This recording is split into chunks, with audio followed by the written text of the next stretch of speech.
जंगल के रास्ते पर दो जिंदगियां आमने सामने थीं।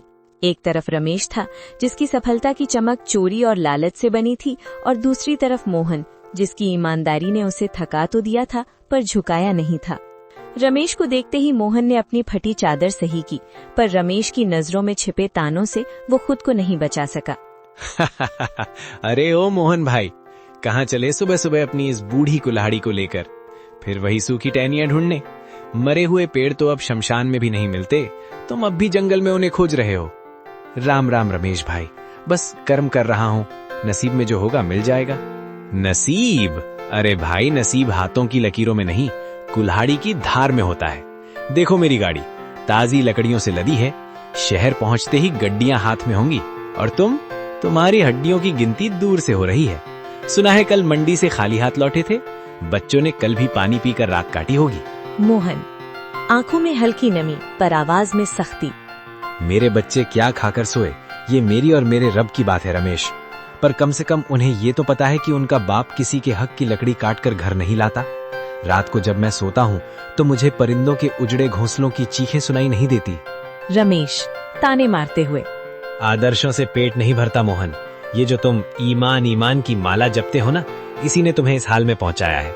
तुम्हारी विमला बेचारी फटी साड़ी सिल सिल कर थक गई है, और तुम यहाँ जंगलों में भूत बनकर घूम रहे हो।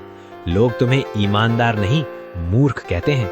थोड़ा दिमाग चलाओ, मेरी तरह हरे पेड़ काटो, 2 दिन में घर की छत बदल जाएगी। वरना याद रखना, भूखे पेट वाले की शराफत को दुनिया कायरता कहती है। शायद तुम सही कहते हो रमेश, दुनिया के लिए मैं मूर्ख हूँ, पर जिस दिन मैं अपनी भूख मिटाने के लिए हरे पेड़ काटने लगा, उस दिन मुझमें और तुम में क्या फर्क रह जाएगा? तुम्हारी तिजोरी भर रही है, पर तुम्हारी रूह खाली होती जा रही है। मेरी कुल्हाड़ी सिर्फ लकड़ी काटती है, किसी की दुआएं या किसी जीव का घर नहीं। तू अपनी गड्डियां गिन, मैं अपना सुकून ढूंढता हूँ। जाओ जाओ, ये सुकून तुम्हें ले डूबेगा। शाम को जब खाली हाथ लौटोगे और नन्नू को रोते देखोगे, तब पूछना अपने इस सुकून से कि उसकी कीमत क्या है। फकीर ही रहोगे तुम मोहन, फकीर ही मरोगे। रमेश अपनी बैलगाड़ी को जोर से हाँकते हुए धूल उड़ाता निकल गया। मोहन वहीं खड़ा धूल साफ करता रहा। उसकी आंखों में आंसू थे, पर दिल में एक अजीब सा संकल्प। उसने अपनी कुल्हाड़ी मजबूती से पकड़ी और उस घने जंगल की ओर कदम बढ़ा गए, जहां आज उसकी परीक्षा होने वाली थी। सूरज अभी ठीक से उगा भी नहीं था कि मोहन की कुल्हाड़ी की ठक ठक जंगल की सन्नाटे को चीरने लगी। शरीर में जान नहीं थी।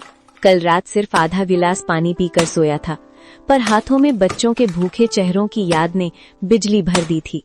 पसीना माथे से बहकर आंखों में जा रहा था, पर मोहन रुकने का नाम नहीं ले रहा था।